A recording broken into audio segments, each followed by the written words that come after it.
guys, sobrang lamig. Tingnan mo yung ilong ko na mamaga na. Sa sipo na ako, masakit din ang ulo ko sa sobrang lamig. Oh. Yan si Momo. Yan siya, naglalakad siya. Ako sa sobrang lamig at hasta yung mga kamay ko. Lamig din.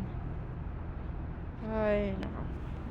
Basta yung ilong ko, pulang-pula siya guys. Oh. Tapos sipon pa.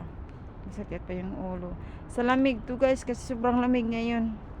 Swerte ang mga ngayon, ang mga, tawag yun? Ang masikwa. Kasi, malamig ang panahon, kaya ginaano nila yan eh. Gina-timing nila sa lamig yung Chinese New Year, kaya para lucky daw sa kanila. Pero kapag hindi malamig, bad yun sa kanila. Hindi sila swerte. Kaya kapag Chinese New Year, ang hinahanap nila, malamig guys. Malimig ng panahon. Para yan ang nila. Para yan ang swerte nila guys. So, dito kami guys. Yan. Sobrang lamig talaga guys. Naramdaman mo talagang lamig. Tapos nanigas yung mga kamay ko. Ay, naku guys. Good morning everyone. Thank you sa followers. Sa 75k na tayo guys.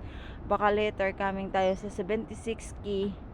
Ang bilis lang guys. Hindi ko alam kung ano yan. Hindi naman ako naghahakot ng mga followers. Pero ang dami ngayon Hindi ko nalaman lang. Palagi araw-araw. Hindi ko alam.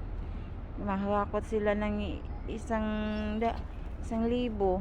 Hindi ko alam guys kung ano nangyari doon sa page ko doon. Kasi ang daming mga followers doon. Tapos kontinam lang ang views. Yun lang.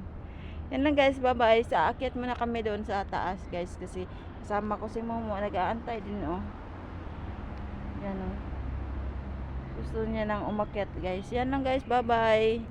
Good morning everyone.